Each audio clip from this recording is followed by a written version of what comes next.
যে রেজিস্ট্যান্স মোকাবেলা করে কোনো পরিবর্তনের ক্ষেত্রে, সেই জায়গায় আপনি কি মনে করেন যে সরকার আসলে আরেকটু সাহসী উদ্যোগ নিতে পারে এখানে? আমার কাছে মনে হয়েছে বিশেষ করে যদি ঘটনাগুলো দেখি, সেটা আপনার এই যেটা লালমাটিয়াতে যে ঘটনাটা ঘটলো, মারধর করা হয়েছে। মারধর করা তো একটা, এটা তো কোনো, এটা তো কিন্তু ভার্বাল অ্যাবিউজ না। মারধর করা একটা বড় গুরুতর একটা অপরাধ। হ্যাঁ, তো এই ক্ষেত্রে আমরা আর কতটা যেটা বলা হচ্ছে সমঝোতা হয়েছে বা এটা আসলে হয়েছে, এইটাকে আমরা ধরবো কি না, এটাকে আমরা আসলে, এটা রেজওয়ানা আপাও বলেছেন যে এটা আমরা এটা নিয়ে ডিবেট আছে, এটা নিয়ে ভাবা যায়।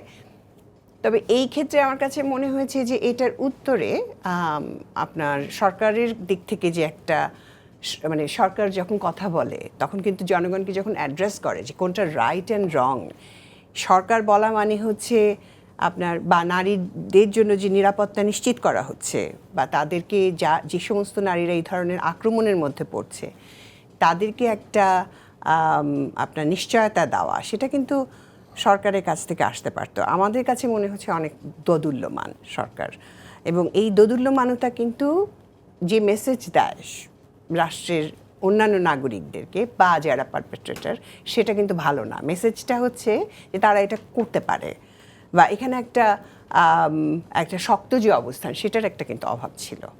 আমার কাছে মনে হয়েছে অভাব ছিল।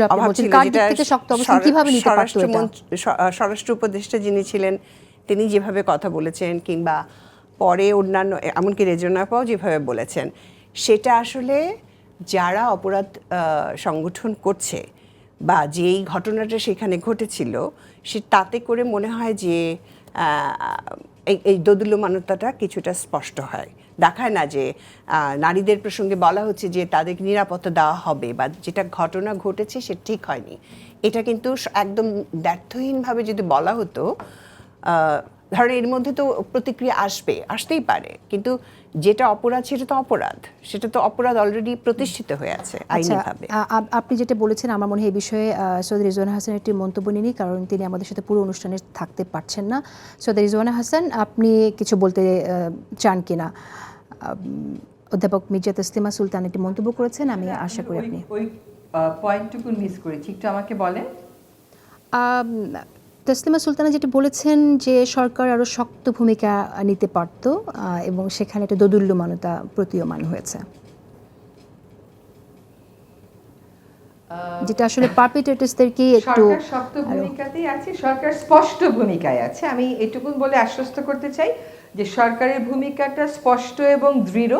হয়তো জনগণের প্রত্যাশা মাফিক হয়নি, সেটার পর্যালোচনা হচ্ছে, যেটা আমি আগেও বলেছি, এখন আবার বলছি যে আপনারা কয়েকদিনের মধ্যেই এটার প্রতিফলন দেখতে পাবেন।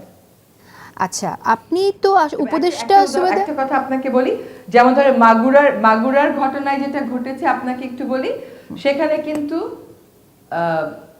মামলা হওয়ার আগেই গ্রেফতার করা হয়েছে। হ্যাঁ, কিন্তু অ্যাজ আই সেড যে যেই গতিতে এবং যেই দৃঢ়তা এবং দৃপ্ততা প্রত্যাশিত, হয়তো সেখানে আমাদের গ্যাপ আছে বলেই এই কথাগুলো উঠছে, সেগুলো আমরা পর্যালোচনা করছি।